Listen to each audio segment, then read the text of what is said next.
Hello, I'm Tiffany Elder, and today I will be speaking with you about commercial real estate for business owners. A little bit about myself. I am a 20-year realtor, developer, builder, and investor. And today, our goal is to help you to understand and walk you through what you need to think about when you're looking at buying or developing a building. And keep in mind, this is not comprehensive, but it will get you thinking about the first items that you need to have in mind when you want to ensure a successful project. And most important to remember, don't start too big. Develop a simple building, score a win, and move on to the next project. First thing that you need to consider is your why. What is it about the idea of moving into commercial real estate that excites you? What impact do you want to make? What goal or vision will carry you through the difficult moments? Because there will be difficult moments. And keep in mind that commercial property ownership can be a part of your long-term business planning. There may come a time, despite the fact that I'm sure you love what you're doing now, where you may want to step away, and having this building in place with tenants creates income for you to allow you to be able to do so. A few changes that are affecting commercial real estate as we speak. Lack of inventory. There's a lack of smaller accessible spaces, especially commercial spaces for business owners. Increased construction prices have impacted everyone across the board. Increased interest rates on financing and consumer fear. There are a lot of unknowns, and those unknowns may affect your comfort in walking into a project, and that is completely understandable. So today's agenda covers quite a bit.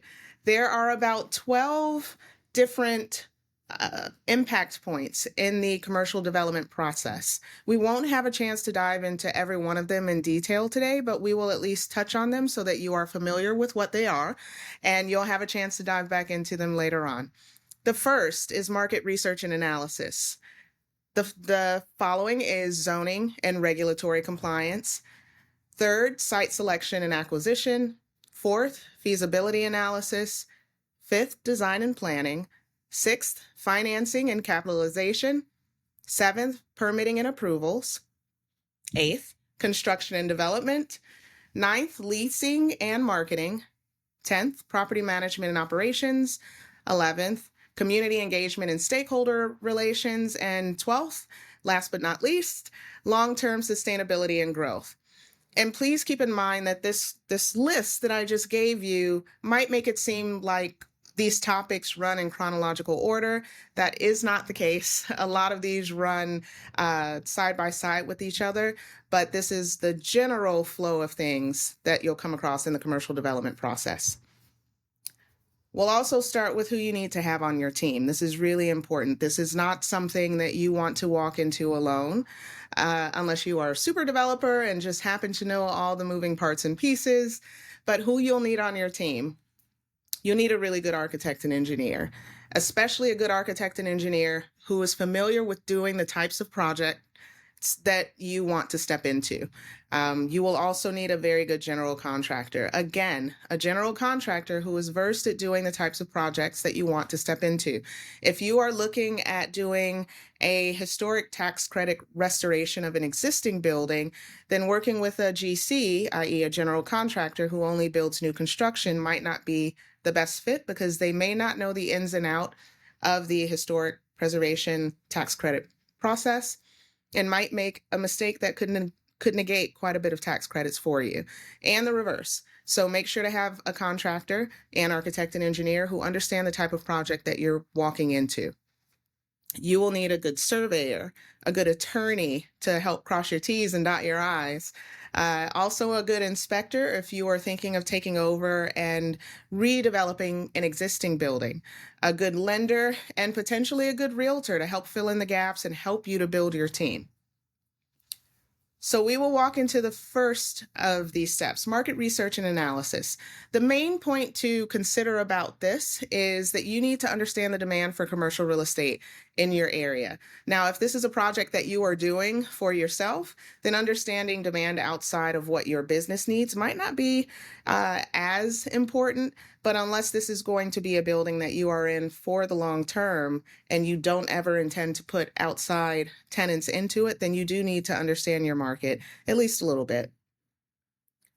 Zoning and regulatory compliance. This one is very important for development projects in your area. You need to familiarize yourself with your municipality's zoning ordinances and regulations. Simple things like parking requirements and stormwater requirements and buffers, etc. This is why having a good engineer and architect on your team is critical. Don't overlook this part. For site selection and acquisition. Here is where you will identify potential parcels in your area that meet the zoning requirements that we just spoke of and that align with market demand. You'll have a chance to evaluate the visibility and accessibility and negotiate for the acquisition and all those fun things that happen before you can truly dive into a project. Feasibility analysis, number 4. This is where you will conduct a financial analysis to determine the feasibility of your project. This is a very important piece. I cannot urge you enough to understand that if the project does not pencil on paper, this is not a project that you should move into in real life. And do not, whatever you do, make the numbers work on paper, because you will then potentially find yourself in a very uncomfortable position in real life. Always underestimate your income flows and overestimate the funds that you expect to pay out, i.e., your repair costs and other costs on a project. Just be conservative with what you think you'll come in and what you'll make, and be very add on a little bit extra to whatever expenses you think will need to find their way out. Number 5, design and planning. This is one of the fun parts that everyone looks forward to in a project. This is where you will be working very closely with your architect and your engineer and your design team, and you'll engage them. So definitely start out in the process by building your team. You'll need to ensure that the design complies with zoning regulations and building codes and historic preservation requirements and anything else that may exist in your area. And you might also, depending on what your project looks like, need to create what's called a site plan that optimizes the outside space on your project as well. Number 6, financing and capitalization. So financing a project of this type is usually the part that intimidates most folks who are thinking of stepping into a commercial development opportunity. This is where you will explore financing options with different lenders, and I always recommend speaking with more than one lender for a myriad of reasons. 1, because different lenders have different appetites for lending, and 2, because those appetites change. And by appetite, I mean at the start of the year, they may be looking for a lot of projects that are similar to the type of project that you're doing. Let's say you're thinking of building a building that will house your business and another business and potentially be mixed use, so that there may be an apartment on the second floor. And the bank may be looking for that type of project at the top of the year. Well, 9 months into the year, they may have found a lot of projects of that type, and they may be rebalancing their portfolio, or for other reasons might not be looking for that type of project. So it's not necessarily your project that they don't like. It's just that that's not their appetite at the time. So it's really important for you to speak with multiple lenders to find out what their appetite is and where your project fits within that. Permitting and approvals, number 7. So this is where your project has been designed, you've determined your feasibility, you've confirmed with lenders that you can finance the project, and you're moving forward with permitting and getting your approvals from your municipality. You'll get whatever permits are needed for your build from your local government agencies, including your planning and zoning departments. Construction and development, number 8. This is where the general contractor that you have vetted and hired will execute the construction phase. If this is a sizable project, you may consider hiring what's called an owner's representative, or someone who can step in and act as an advocate for you to ensure that the project moves forward the way that it's supposed to. You may not need that. That may be something that you can do for yourself. But you will need to monitor progress in construction and ensure that the development stays on schedule and communications are moving as they should between your construction team and your lender. Leasing and marketing. Number 9. Develop a marketing strategy to attract potential tenants and buyers for the commercial space. Again, if this is a space that you are developing for yourself only, this part of the process isn't as important. If this will ever be a space that will be leased outside of your business, you want to have a clear idea of what the numbers look like for that. So you'll need to have a very clear leasing and marketing plan. Make sure to consider and showcase all of the new unique features of the property and take advantage of any benefits that come from the location. Number 10, property management and operations. Here, you will establish systems, and systems are going to be important for the long term. Systems for property maintenance, systems for security, systems for tenant items. Consider that having a building and maintaining a building are two different things. Who is going to clean the windows? Who is going to clean the bathrooms? If it is a space where two businesses are existing together with shared common areas, who is going to clean outside, sort of the path of entry that your clients will see? And that's a very important thing to consider because that's their first expectation of you upon entering. How are all these things going to be taken care of in the long term? This is where property management and operations comes into play. And you'll continuously need to manage oversight of any market trends in your area so that you can understand what you need to remain competitive as a landlord to draw in other tenants if this is a space that you will be leasing outside of your own business. Meaning, if you see that all of the businesses in your area are offering certain incentives to tenants, you need to be aware of this because you don't want to lose good tenants to other space. And it's not always a rental amount question for tenants. Sometimes it's sort of the other perks that they may get that may help to make the decision for them long term. Community relations and stakeholder engagement. This one's really important and it's often overlooked. It's very important that you, as a local developer, engage with the local community, engage with local stakeholders and business associations to gain support for your development. These are individuals that will not only patronize your business, hopefully, but will also spread the word and send your information to potential commercial tenants who may want to come in and fill your space. And being an advocate and an ally with the community goes far beyond what you would imagine.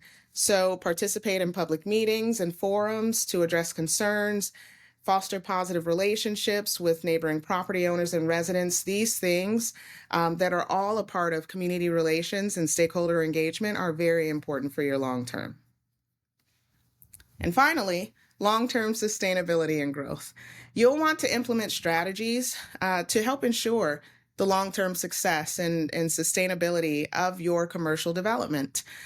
You'll want to stay informed about emerging market trends, and you'll want to explore opportunities for expansion over time if that is your goal. So keep in mind that this building is just the start, if that's your goal for it to be just the start, but you'll have to keep your eyes and ears open long term in order to see where the other opportunities rest.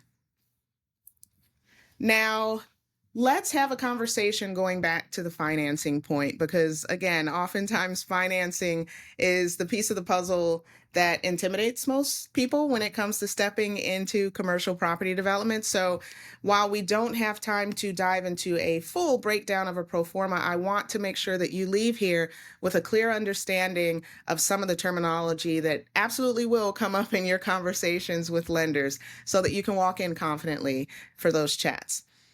So this example uses an example project for an $850,000 infill build project.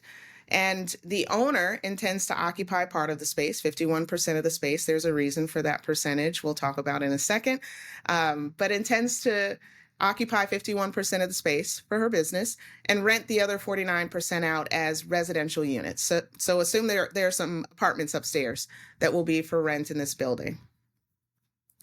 So the total project cost, $850,000. Let's assume the land purchase is $100,000.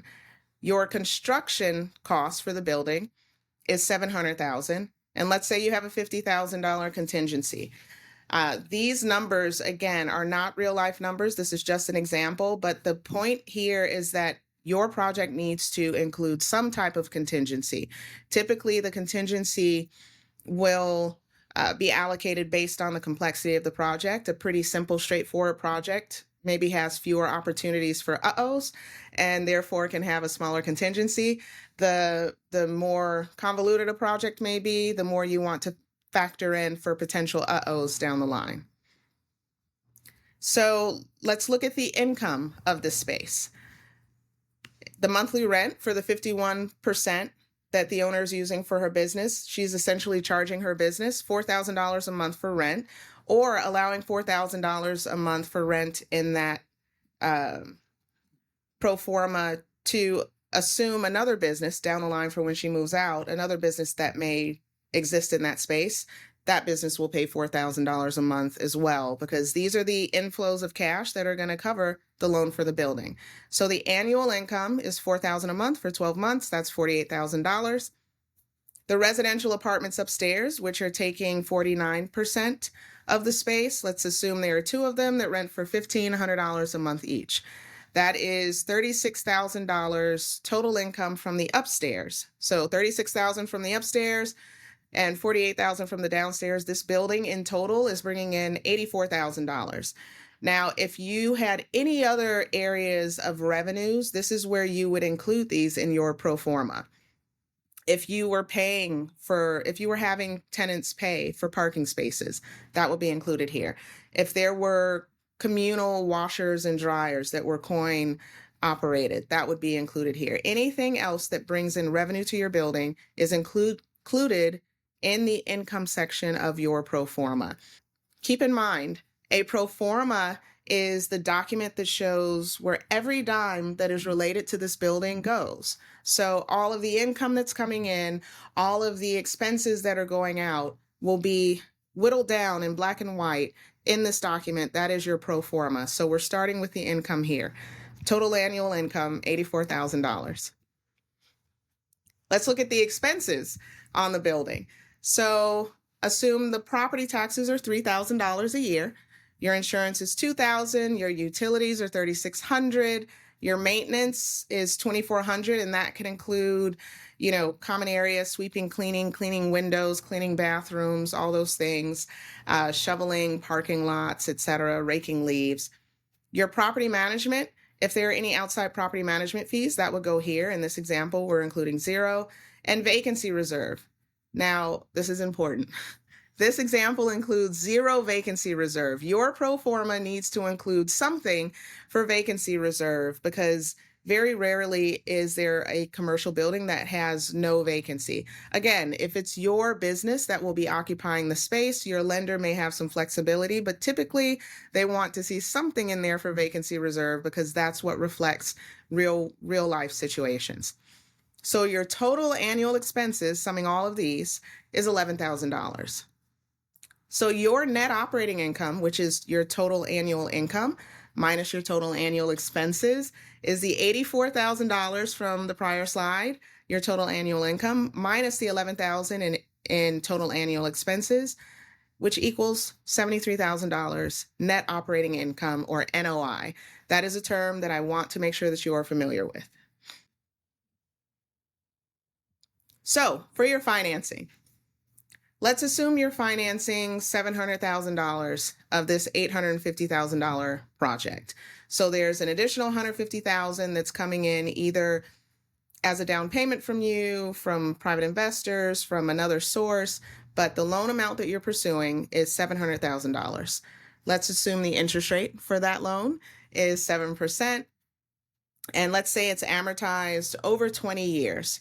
Well, sometimes I get the question from individuals who are just stepping into commercial, hey, why isn't it spread out over a 30-year repayment expectation? Typically, commercial loans are going to be shorter than a 30-year. Very rarely, on occasion, you might find something a little more creative than that. But typically, you might be looking at a 15 to 20-year amortization period. And the amortization period is the period of time in years where your loan is expected to be paid off from the full amount that you borrow all the way down to 0. So in this instance, as with many commercial loans you may come across, it's 20 years. Loan term. This is a different terminology that I want you to be aware of too, because you have to plan ahead for this. The loan term of 5 years in this example means, yes, your payment for the loan assumes that you're going to pay the loan off in 20 years. However, this commercial lender wants the opportunity in 5 years to revisit the loan and have you either refinance or pay off the loan in 5 years, because that may be funds that are owned by the bank that they want to be able to relend at the then current prevailing rates. So they need to have a chance to look at your loan at that time frame, which means that in year 4, you need to be planning for either refinancing that loan or otherwise paying it off in year 5 in order to stay within your loan obligations. Your monthly loan payment then, according to a $700,000 loan at 7% for a 20-year amortization, is $5,274 a month or $63,288 a year. So another term that you will hear your lender call out is the debt service coverage ratio, or DCSR, or sometimes you'll hear DCR. Those are all interchangeable. And it's a simple calculation that takes the net operating income that we looked at previously and divides it by your annual debt service or your annual total loan repayments. So remember the $73,000 net operating income that we calculated a few minutes ago. And I know this is a lot of math and I apologize. I just really want you to be familiar with these terms. But the $73,000 in net operating income divided by the total loan payments in that first year that you'll be making of $63,288 gives you a DSCR of 1.153. What does that mean? A DSCR of 1.53 means that for every dollar of loan payments that you make, you have $1.15.3 coming in from operating the building. Your lender wants to make sure that your project is successful because they want you to successfully repay your loan. And they don't want to see that every dollar going out is being paid by a dollar coming in, because then you're just breaking even. And that's not a comfortable situation to be in. They want to see that you have more money coming in than has to go out to pay them. So a debt service coverage ratio, or DSCR, of 1.15 might seem reasonable. Like, hey, I have an extra 15 cents for every dollar that I need to pay out. But in real life, most lenders want to see $1.25 or $1.30 coming in for every dollar that's going out. Now that number changes from lender to lender, so you will need to ask the question, what typical debt service coverage ratio does this bank need to see on a project of this type? So next is your cash flow analysis. So your net operating income is $73,000. Your annual loan payments are just over $63,000. So this building annually, before taxes, is making you $9,712 a year just by owning and operating the building. Now, at some point, you're going to have to consider, hey, if I'm making this $150,000 down payment on this building, is it worth it? At that point, you have to do a return on investment calculation. What does that look like? Well, there are several ways to do it, and we're going to walk through one of them right now. So let's assume your initial investment is $150,000 that you pulled from savings or another source, and you use that toward the land purchase and your down payment for the loan. If your cash flow before taxes is $9,712, that's what you get at the end of the year of owning and operating this building. And at the top of the year, you put in $150,000 toward the down payment, et cetera. Your return on your $150,000 is that $9,712, which $9,712 over $150,000 is a 6.5% return on your money. So you will have to consider, is that worth it? And is wherever you have that $150,000 sitting getting more than a 6.5% return Keep in mind, though, that the building is giving you other benefits, potential tax benefits, other benefits within the community. It's a safe haven for your business, a resting place where you know your expenses aren't going to change. So there are some other intangibles and tangibles that go into that calculation, but at least this gives you a hard number return on investment to let you know what the return on that down payment is. Now, this example assumed full occupancy for a building that has both commercial and residential units. Vacancy hasn't been considered in this example. Again, we mentioned that earlier, but it should be included in your pro forma. And know that it's very, very important for you to consider a full spectrum of due diligence activities before you walk into any project. Consult with a financial professional and make sure that your pro forma is sound and tailored to your specific project and financial needs. Now let's chat about a few cautions. These are important.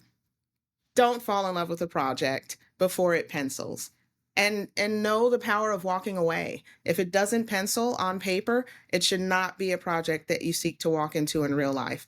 Don't finagle your numbers to make it look good on paper if you know that you sort of moved it around to make it work. Use realistic numbers and change your project however you need to change your project in order for you to create a pro forma that reflects your project, but that also has success at the end. Know that there are certain things in your project that can break your budget if you are not aware of them early on. Sprinklers is one of them. Sprinklers can easily add 6 figures to a project depending on the installation. So keep in mind that you need to find out if you need this for your building. If it is a cooking establishment, hoods and grease traps and all those fun things can really skew your budget if you're not aware of them up front. Stormwater management can break your budget. Parking can completely disallow a project depending on what the parking requirements are in your area.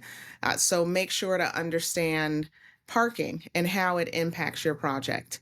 Limits on unit size or other modifications can completely negate your use. Don't assume that just because there's another similar business down the block that's doing exactly what you were doing, that your business will be allowed to do the same. They may very well be in a previously existing building, and their use may be grandfathered in, whereas you in a new building won't get that same benefit. Know that building new for rental is difficult just because of the recent increases over the past few years in construction costs. Sometimes making the numbers work out, making it pencil can be hard for new construction as opposed to retrofitting an existing building. So really scrutinize those numbers and speak with a property manager if you're not familiar with rental rates in your area for the residential and or commercial components in your building. Make sure to speak with someone that can give you accurate numbers, not pie in the sky numbers, but very accurate, real today numbers for your pro forma. Appraisals are hugely important if you're seeking bank financing, and appraisal concerns, until there are sufficient examples of buildings of your type in your area, can create challenges for your project. If you are a first mover for the type of building that you're building in your area, there might not be other sufficient examples of that type of building or that use. It can make your appraisal difficult. So just be aware of that and start looking for other projects that are similar to yours, because banks like to lend on things that they feel can be successful. So if there are other successful examples out there, help them find them. And that covers most of what I wanted to cover with you today. I hope that's been helpful for you to understand at least the basic steps of walking into a commercial development project. And good luck.